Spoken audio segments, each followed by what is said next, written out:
Ya, ¿se ve bien? ¿Se ve bien la pantalla, chicos? Sí, doctora. Ya, gracias. Habíamos estado viendo con ustedes entonces la representación de los monosacáridos, que les había dicho que cuando están en solución o ampliando hacia el citoplasma, nunca se encuentran en forma lineal, sino que siempre están en forma cíclica, ¿verdad? Formando hemiacetales cíclicos. Estos hemiacetales cíclicos pueden representarse según Haworth, según representaciones de Haworth, o según representaciones mediante fórmulas conformativas. Entre las fórmulas conformativas habíamos dicho que la conformación en silla es la más estable. ¿Por qué es la más estable? Pueden aumentar aquí esto, chicos, por favor. La conformación en silla es la representación que más se acerca a la realidad. Escriban, por favor. La conformación en silla es la conformación que más se acerca a la realidad y es la más estable debido a que todos sus sustituyentes, todos los sustituyentes están en posición alternada. Están en posición alternada con el menor impedimento estérico, con el menor impedimento estérico, mejor, con el menor impedimento estérico, o lo mismo que decir impedimento espacial, ¿verdad? Bueno, a su vez habíamos visto, ¿verdad?, cómo se representa, cómo se hace la representación de la silla, que sí tienen que saber, chicos. Dos líneas, estamos repasando, dos líneas, fíjense en mi cursor, primero una línea, luego sería esta otra línea así diagonal, luego una línea pequeña hacia adentro y una línea grande que une al oxígeno. Luego una línea grande y una pequeña. Y se reconocen posiciones axiales, que serían abajo, arriba, abajo, arriba, abajo, que están en rojo. Y las posiciones ecuatoriales hace alusión a la línea del ecuador, ¿no? En un globo terráqueo, por eso no es ni muy arriba ni muy abajo, quiero decir, ligeramente arriba, ligeramente abajo, en azul, ligeramente arriba, ligeramente abajo, ligeramente arriba. Luego habíamos dicho que a disposición de los sustituyentes se escribe la estructura lineal, se arma la estructura hemiacetálica. ¿Recuerdan? El oxidrilo hace un ataque nucleofílico a este carbono carbonílico, se forma así un enlace y aparece un grupo oxidrilo que puede estar o a izquierda o a derecha. Esto da lugar a los anómeros alfa, cuando el oxidrilo está a la derecha, o si el oxidrilo aparecería a la izquierda, sería el anómero beta. Cómo se colocan los sustituyentes, imaginariamente volcamos la molécula hacia la derecha. Perdón, un cachito, vamos a hacer algo.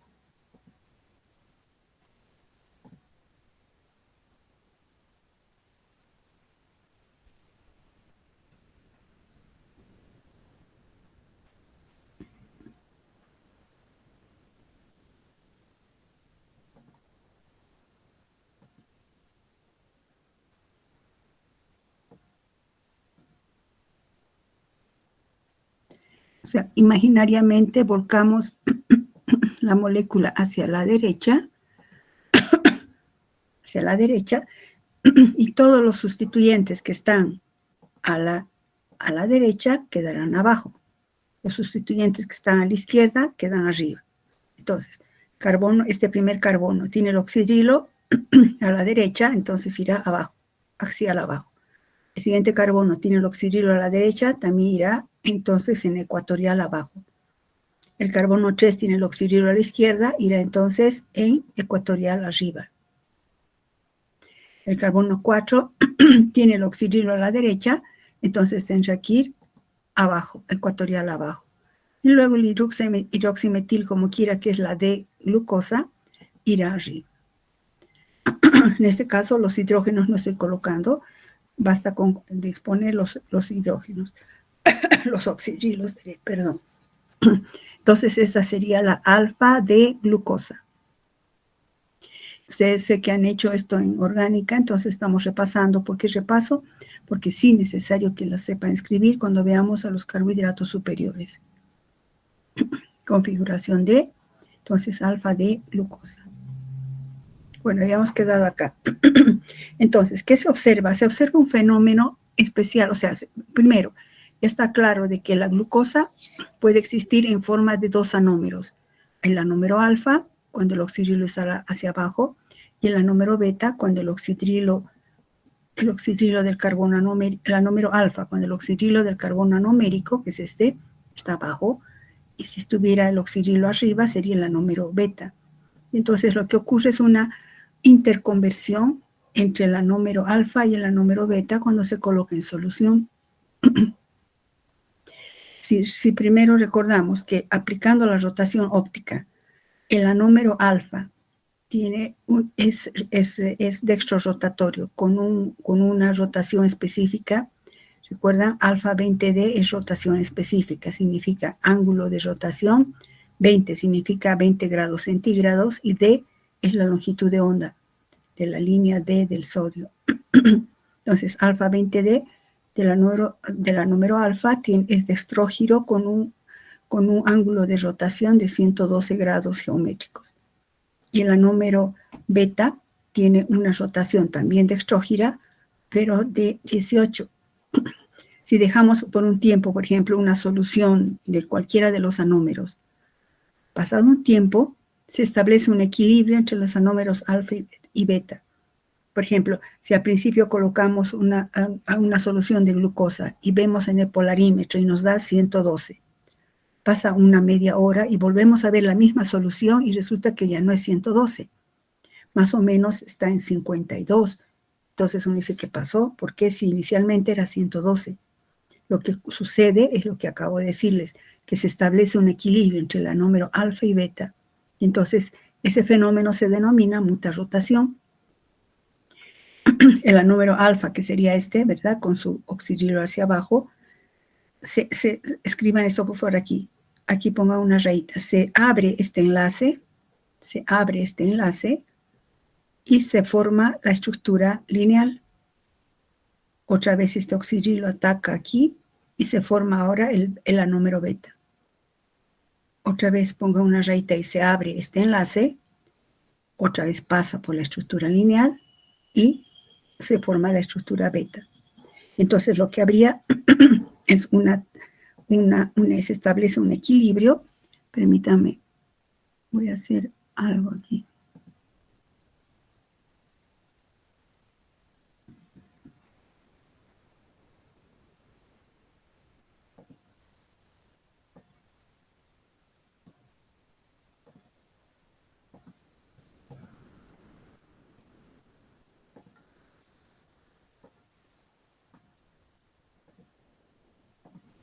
Van a aumentar estas flechas, por favor.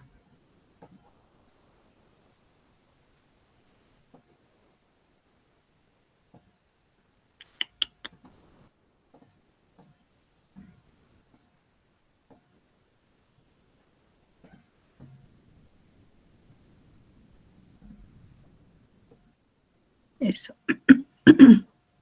Entonces, se establece un equilibrio entre el anómero alfa, que se transforma en la forma lineal, y luego la forma lineal ocurre la hemiacetalización, se transforma en beta, luego el beta otra vez se transforma en la forma lineal y así. Por esa razón, si por ejemplo inicialmente era 112, aparece un tercio de alfa, la tercera parte va a estar como alfa y 2/3, es decir, el 75% estará como beta. ¿Por qué como beta? Porque como beta está el oxidrilo en posición ecuatorial con menor impedimento estérico. Entonces, estos fenómenos se denominan mutarrotación. ¿Qué importancia tiene esta mutarrotación? ¿Qué importancia práctica? Escriban, la mutarrotación ayuda a entender por qué ciertos monosacáridos son reductores o tienen propiedades reductoras. La mutarrotación ayuda a entender porque algunos monosacáridos tienen propiedades reductoras. Eso vamos a ver en prácticas, chicos. Bueno, esa es la importancia de estudiar la mutarrotación. Bueno, con eso hemos acabado toda la parte de estereoquímica de los monosacáridos. Vamos a pasar a ver reacciones químicas de los monosacáridos. ¿Cuáles son las principales reacciones químicas que tengan sobre todo trascendencia en biología o bioquímica?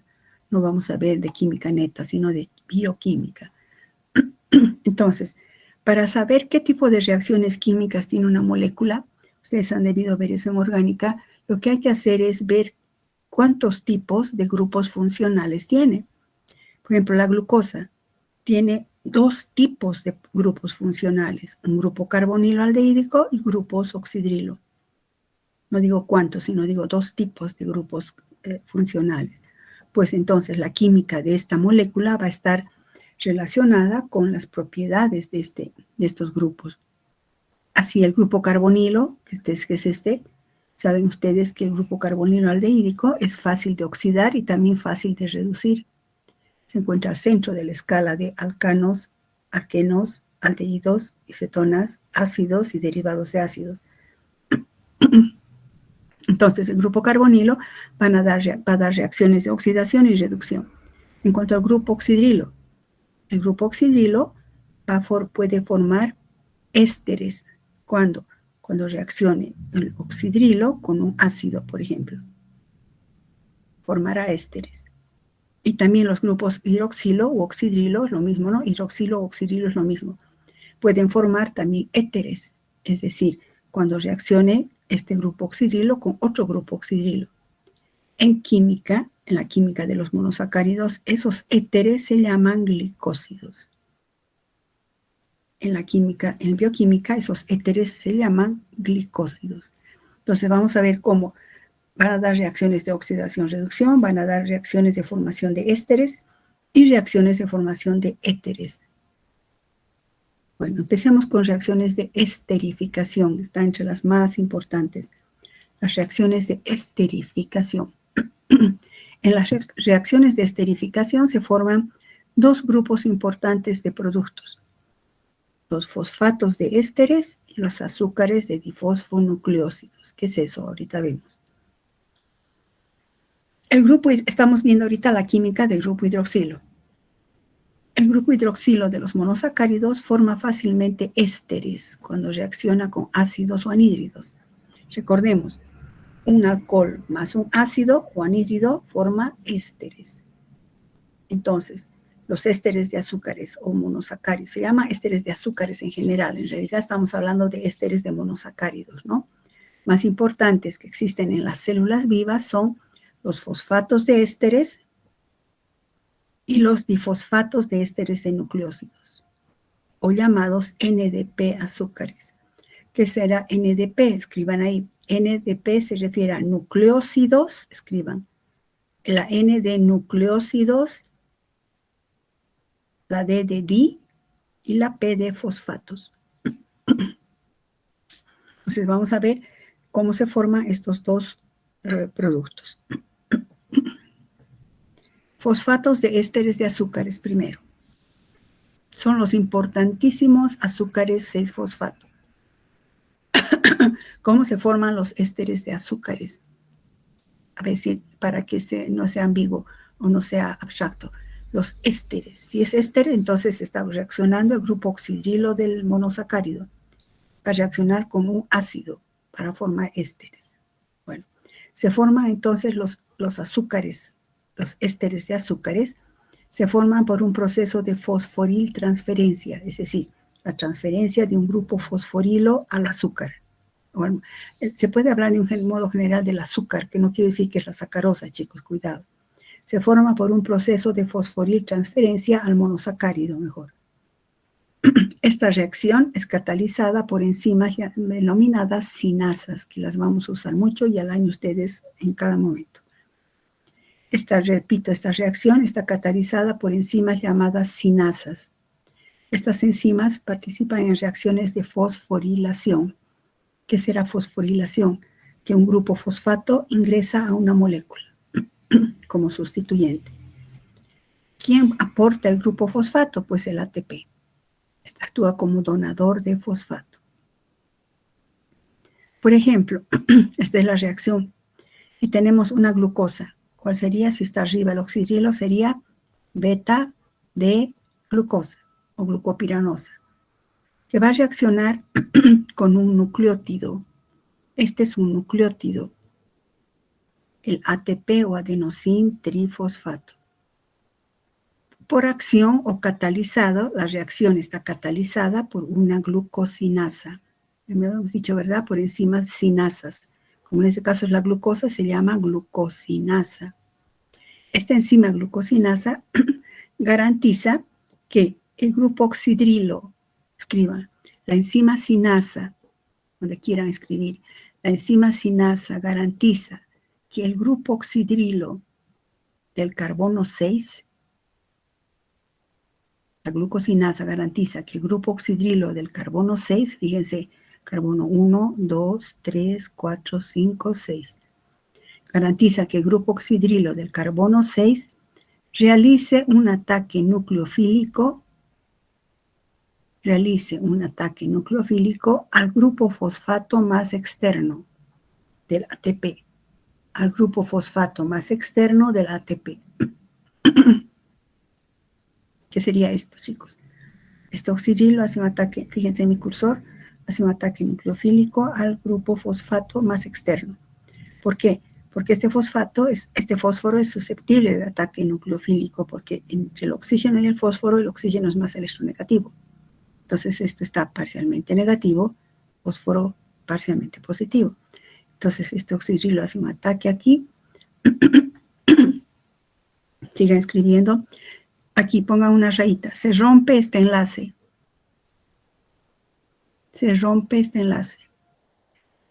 Y entonces queda un grupo fosfato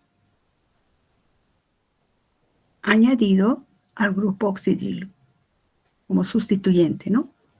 El grupo fosfato queda unido al grupo oxidrilo del carbono 6,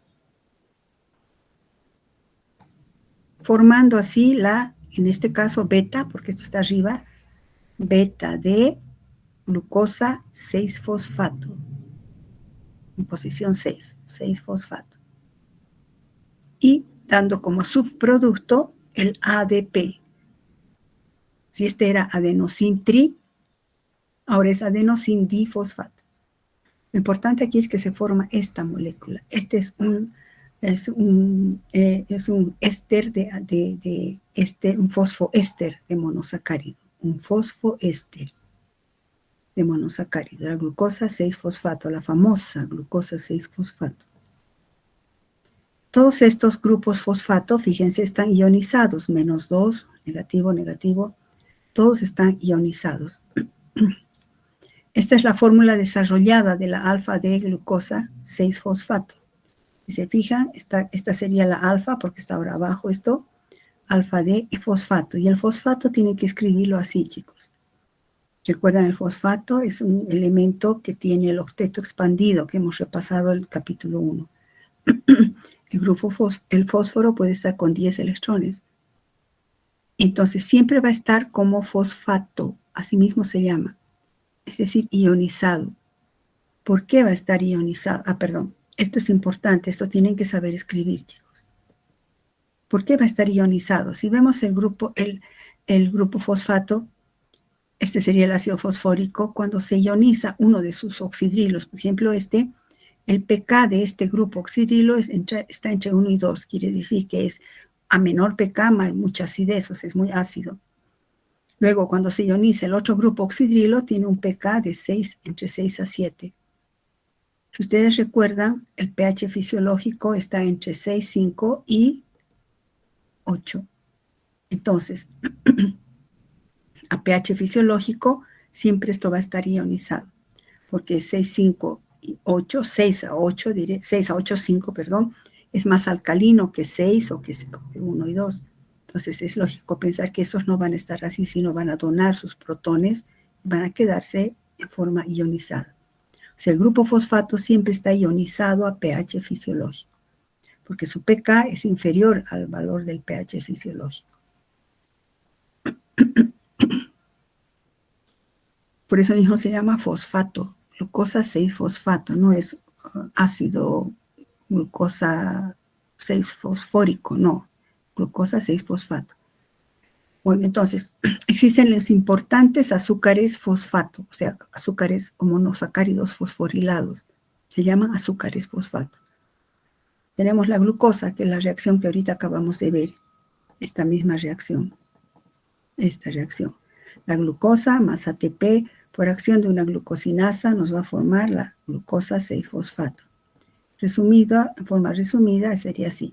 La glucosa más el ATP por acción de una enzinasa, que es en este caso la glucosinasa, formará la glucosa 6-fosfato. Pero no es la única, no es el único monosacárido fosforilado importante. También la glucosa 1-fosfato es bien importante. O sea, son importantes o existen la glucosa 6-fosfato y la glucosa 1-fosfato. Pero la glucosa 1-fosfato no se forma por este mismo mecanismo. No es que ahora otra sinasa va a venir y que va a reaccionar con el 1, no. En este caso, chicos, la pregunta sería aquí, ¿por qué siempre es con este 6? ¿Por qué no es con este oxidrilo o con este oxidrilo?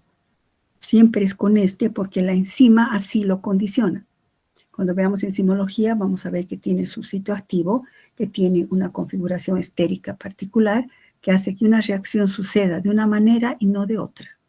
Entonces, en este caso, la glucosinasa cataliza que el oxidrilo 6 sea el que ataque al fosfato número 1, o el más externo, no a este ni a este. Y pues, en este caso también de la glucosa 1-fosfato, no se forma por el mismo mecanismo. Aquí escriban, por favor, la glucosa 1-fosfato, donde quieran, aquí, no sé. La glucosa 1-fosfato se forma por hidrólisis del glucógeno o almidón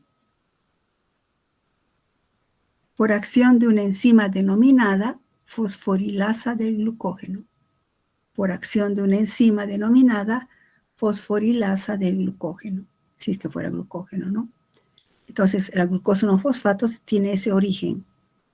Se forma por hidrólisis del glucógeno. ¿Qué es el glucógeno? Eso vamos a ver después.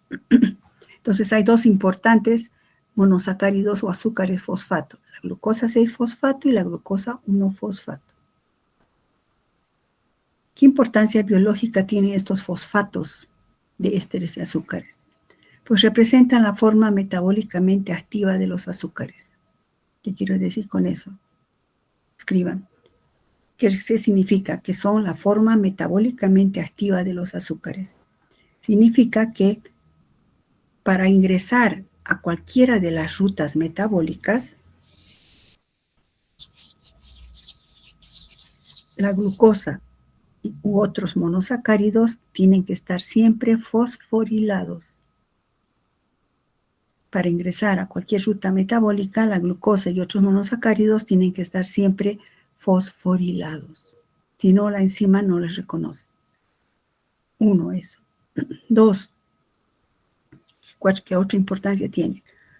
Pongan 2. Al estar fosforilada la glucosa, como glucosa 6-fosfato, ¿no?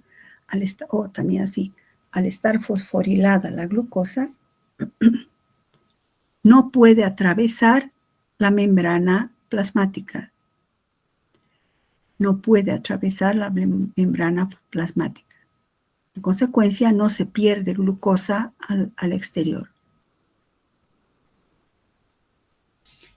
Esto es importante porque la glucosa es una reserva que va a dar lugar a la formación de glucógeno. Después vamos a ver. Entonces, la segunda importancia es que al estar fosforilada, hemos dicho que el grupo fosfato se carga negativamente, ¿no? O sea, al estar fosforilada debido a esa carga negativa del fosfato, la glucosa no puede atravesar la membrana celular, en consecuencia se conserva dentro de la célula. Esas son las dos importancias, los dos aspectos importantes de los azúcares fosfato. Los otros productos que pueden dar por reacción del grupo oxidrilo son los difosfatos de ésteres de nucleótidos. Pero estos difosfatos o NDP azúcares, se forman a partir de la glucosa 1-fosfato. Y hemos dicho de dónde viene la glucosa 1-fosfato, de la hidrólisis del glucógeno, por acción de la fosforilasa del glucógeno, ¿no? Entonces, una glucosa 1-fosfato, que sería esta, fíjense, hay que aprender, se acostumbren a escribirla por Lewis. Aquí faltaría doble enlace, ¿no, chicos? Por favor, aquí, fíjense en el cursor, aquí faltaría doble enlace. Entonces, la glucosa 1-fosfato reaccionaría ahora con un nucleótido. Este es un nucleótido. Si recuerdan biología, un nucleótido está formado por una base nitrogenada, un monosacárido y 3 fosfatos. Por lo menos un fosfato. Este es el UTP, que significa uridín trifosfato. ¿De dónde viene? ¿Cuál es la estructura? Al antepenúltimo capítulo vamos a estudiar nucleótidos. Bueno, pero en este caso el asunto es ver esta reacción. La glucosa 1-fosfato reacciona con la UTP, uridín trifosfato. ¿Quién cataliza? Ahora, en bioquímica no vamos a usar catalizador, calor, ácidos, níquel, platino, no. Aquí son todas enzimas. Esta reacción está catalizada por una enzima llamada transferasa, que cataliza esta reacción. El grupo fosfato hace un ataque nucleofílico ahora al grupo fosfato más interno. El fosfato de la glucosa 1-fosfato hace un ataque nucleofílico al fosfato más interno. El fosfato de la glucosa 1-fosfato hace un ataque nucleofílico al fosfato más interno. Ahora pongan una raya aquí. Se rompe este enlace. Se rompe este enlace. Y entonces la glucosa 1-fosfato queda unida a todo este resto. Por eso está en rojo, como esto, y esto está en negro, ¿no?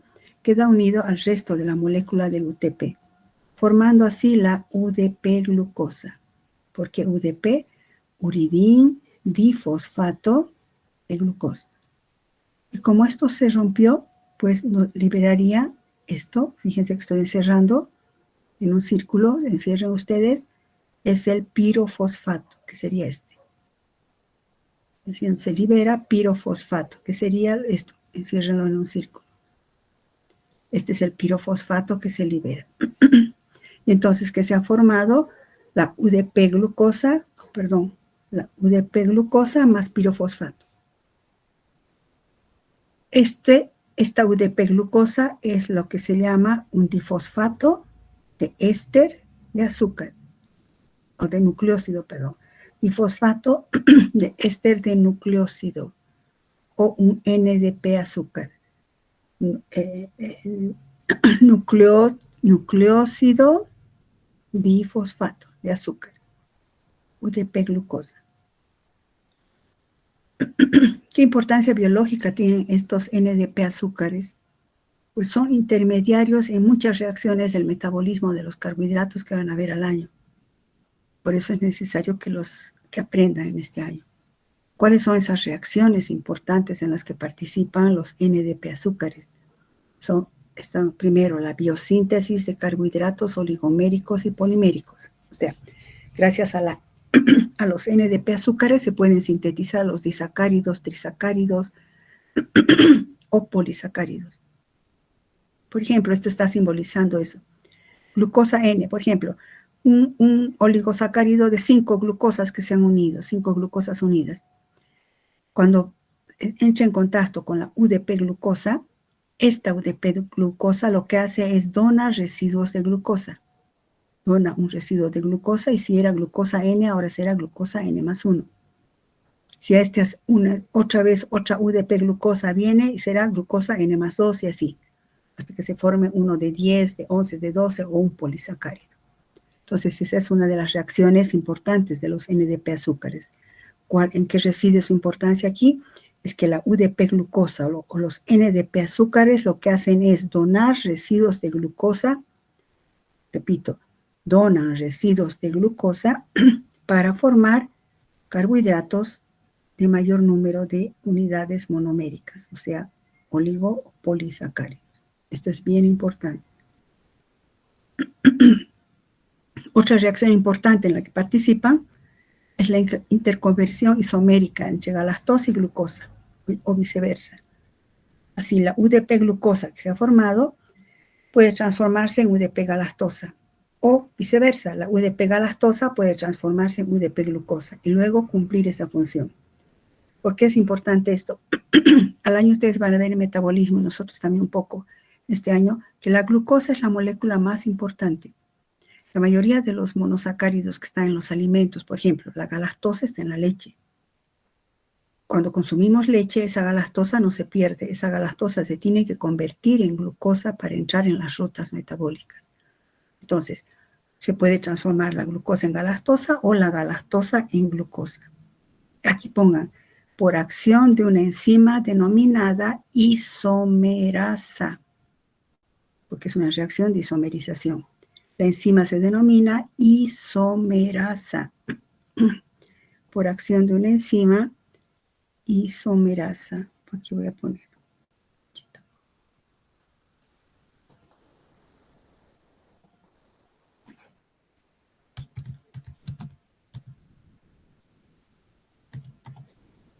Por acción de una isomerasa.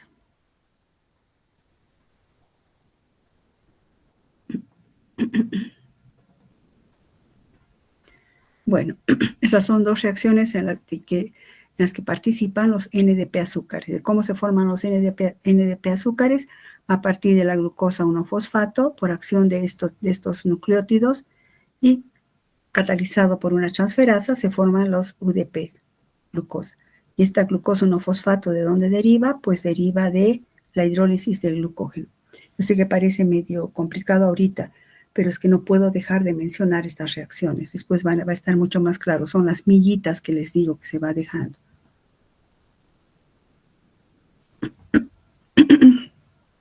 Fíjense, NDP azúcares, entonces estoy haciendo alusión a la UDP glucosa.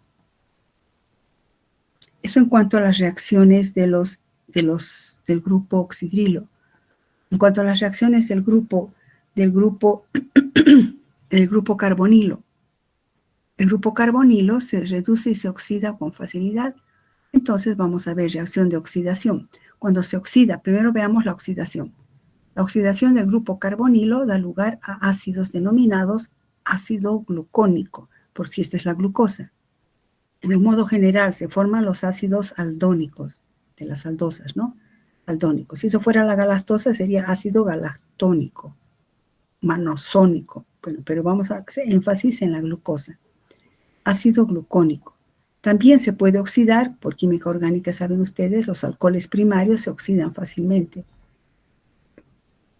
Entonces, se puede oxidar el oxidilo primario, formando ácidos glucurónicos. También pueden oxidarse los dos, tanto el grupo aldehído como el grupo alcohol primario, formando los ácidos glucáricos. Entonces, como productos de oxidación existen los ácidos glucónicos, glucurónicos y glucáricos.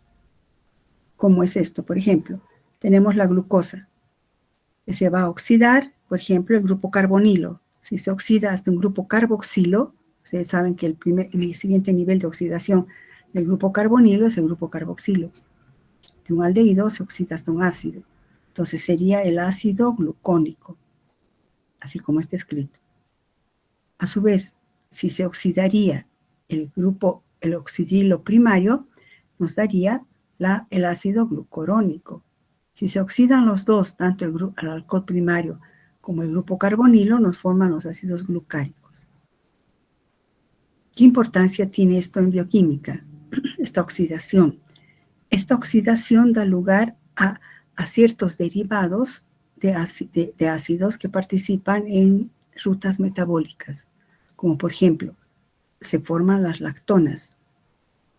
Estas lactonas también participan en ciclos metabólicos importantes que van a ver al año. hasta aquí la función de bioquímica 1 es que ustedes sepan que existen productos de oxidación, que son el ácido glucónico, glucurónico y glucárico. Bueno, ¿cómo se forman estas lactonas? Si ustedes recuerdan química orgánica, las lactonas, aquí pongan, chicos, acá entre paréntesis pongan, las lactonas, ¿no? Son ésteres cíclicos. Ésteres cíclicos. Si ustedes recuerdan, los ésteres nuevamente resultan de la combinación de un alcohol con un ácido. Entonces, este oxidrilo hace un ataque nucleofílico a este carbono, que está polarizado, y se forma este éster cíclico. Pongan una flechita ahí, ataque nucleofílico, y encierran esto en un círculo. Este es el éster. Esta es la función éster, ¿verdad? Y entonces esta es una lactona, porque hemos dicho que las lactonas son ésteres cíclicos. Y entonces, el grupo funcional el carboxilo, que es sería este carbono. Entonces este sería alfa, posición beta, posición gamma, posición delta. Entonces, aumente eso, creo que no estaba. Alfa, beta, gamma, delta. Entonces esta es una D, porque esto está hasta arriba, de delta gluconolactona, porque deriva del ácido glucónico, que sería este. Eso sí tienen que saber reconocer. ¿Qué molécula es esta, chicos? Es la forma oxidada de la glucosa del grupo carbonilo. Entonces es un ácido glucónico. Y aquí se ha formado una lactona. Es decir, este reacciona con este y forma un éster cíclico.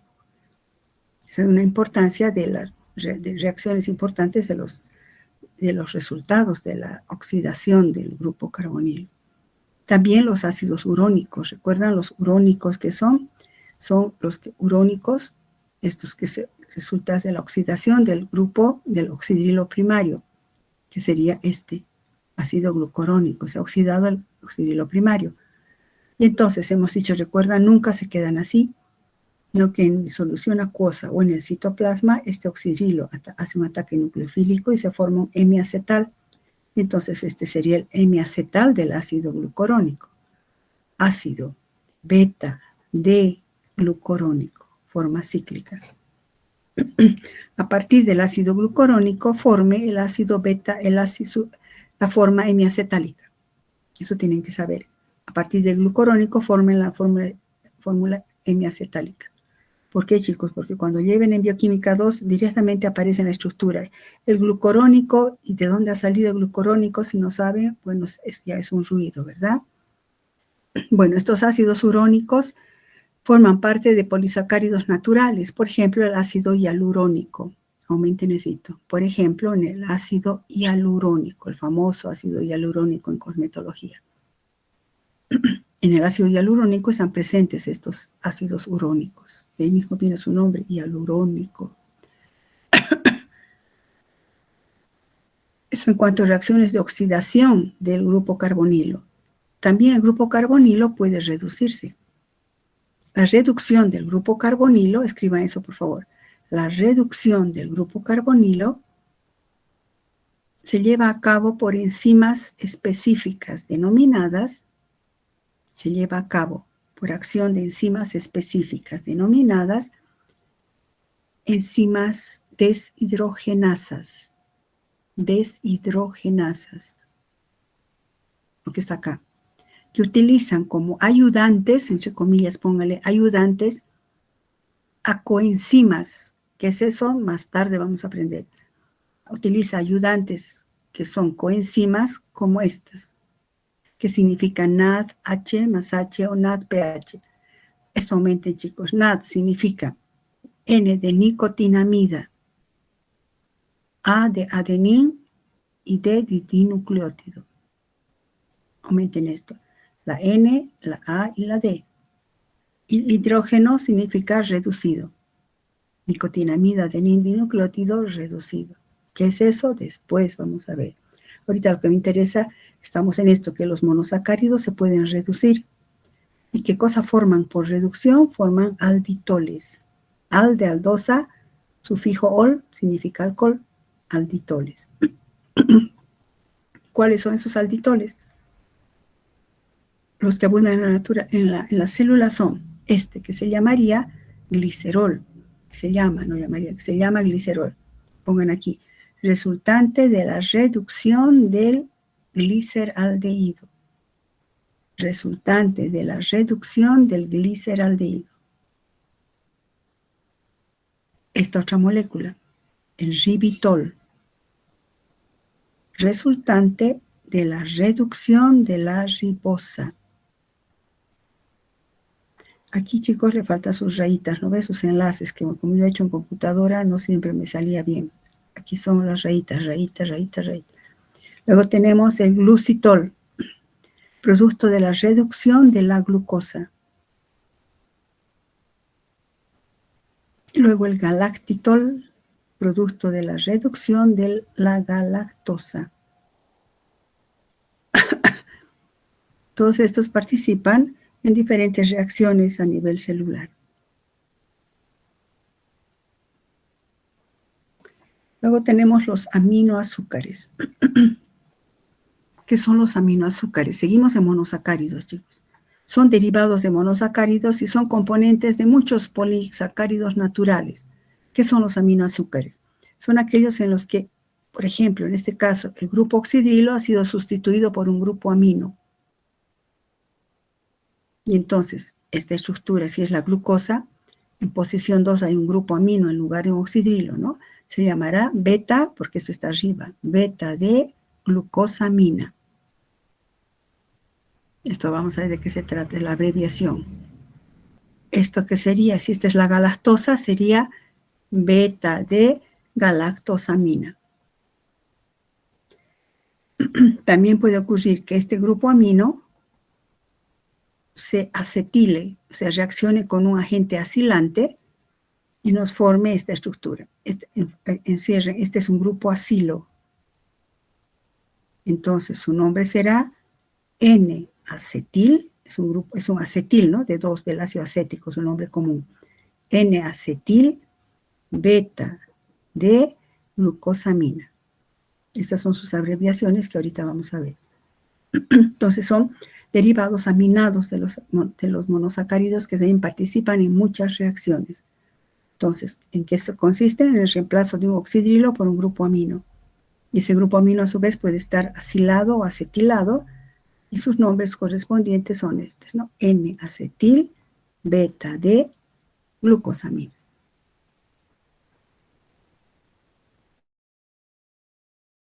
Terminamos prácticamente los monosacáridos. Hemos visto la reacción del grupo carbonilo, la reacción de los grupos oxidrilo.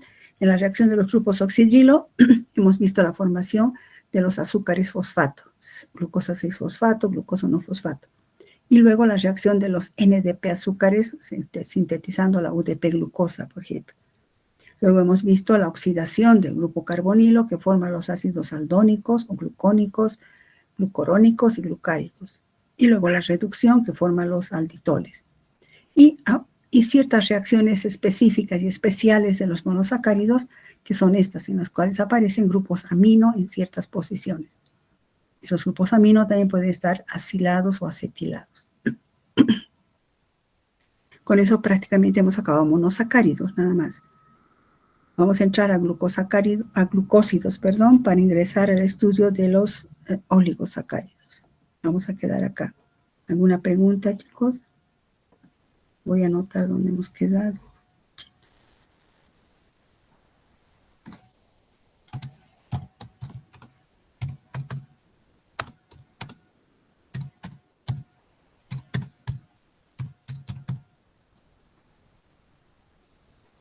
Ya, ¿alguna pregunta, chicos?